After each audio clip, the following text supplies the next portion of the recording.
Hello everybody. The theme of today's Empowered session is organizational change fitness.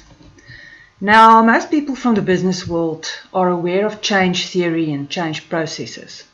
No matter which of the change theories you buy into, they generally all argue that individuals and teams typically go through 5 stages of change. And those are, first and foremost, to be aware of the change, in other words, to know about the change, to be able to execute the change, in other words, I can, so it is I know, I can, and then I want to as a third phase, in other words, being willing and able to change.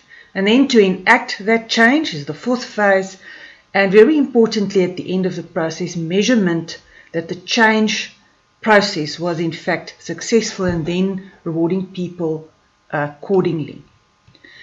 So if it is so that most people understand these 5 phases of change, and in very many cases when change is implemented in organizations, a structured process that takes the staff through these 5 processes or stages is implemented, why then do so many change processes and initiatives fail?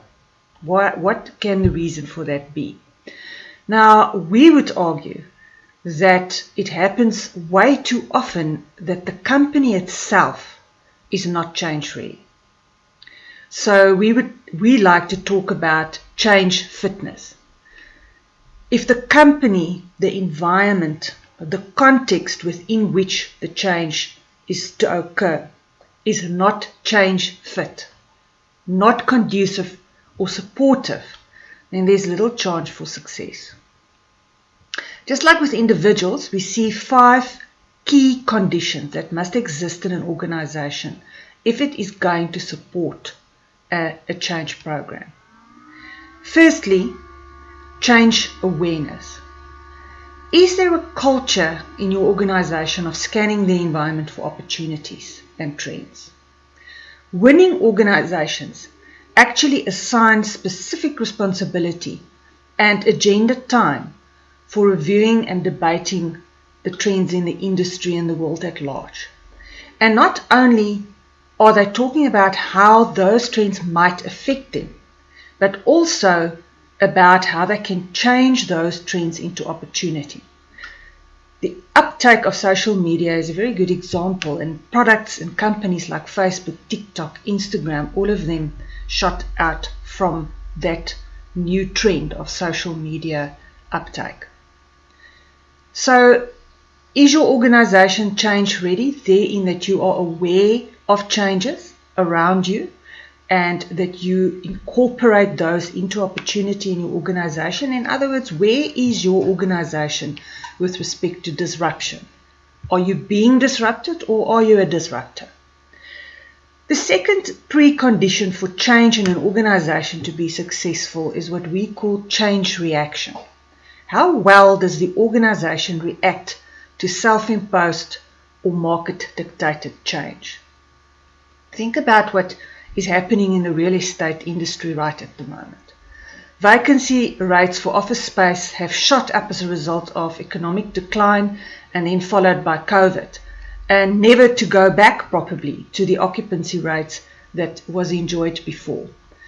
So the industry is going to have to reinvent its business model to cope with new trends around lease terms. For instance, it's going to be much shorter on the one hand, and also that they possibly will have to repurpose some office space into density residential space.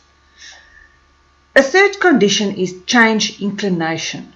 In other words, how ready and able are the leaders in an organization to muster support for change. I think that one of the most effective ways and powerful ways of getting support for change is that we link change to purpose. Purpose inspires people because it brings meaning. By linking change to purpose, you can attain mass following and involvement of your people in change efforts. Elon Musk transformed a manufacturer of electric sport cars into a manufacturer and distributor of clean energy products. That includes not only electric cars for the consumer market, but also solar energy products. He mustered support for his transformative changes of that organization, Tesla, by articulating an inspiring purpose. Not a purpose that says we are here to build cars, but one that says we are here to accelerate the world's transition to sustainable energy. And then fourthly, change execution, the ability to execute on change. So very often organizational leaders, because of their backgrounds, because of their knowledge and experience of the industry, come up with fantastic and the right and inspiring strategies, and yet at the end of the day cannot execute on those strategies. When Apple entered the mobile phone market, Nokia at that point in time was by far the biggest and richest company in the industry.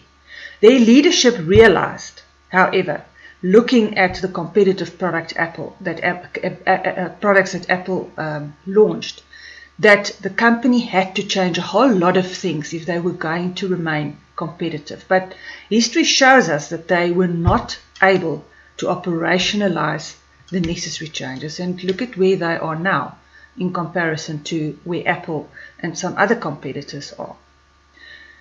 Another important point around this issue of change execution is the question, can leadership create new networks of collaboration? So what do I mean by that? Creativity is sparked by doing things in new ways and by collaborating with new partners. And just starting in one's own organization, I think that if one can create opportunities for employees that would not in the normal course of their operations ever interact with each other, if you could create opportunities where they do debate and collaborate with each other, you will bring about, I think, inspiring changes much easier, and there will be a much greater flow of creativity and energy in an organization.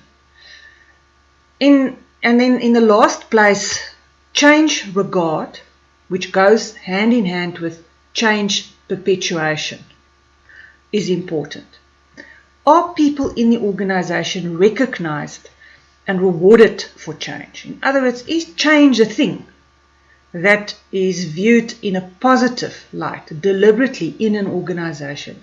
And are people that successfully bring about change or participate in change efforts adequately rewarded? Is personal growth and improved self-esteem through change something that's important in the business and not just a byproduct? So also, is there a culture of accountability and outcomes measurement? So you are not able to perpetuate a change if you are not going to measure and reward for that change. Would the organization invest in new processes and systems to solidify a change?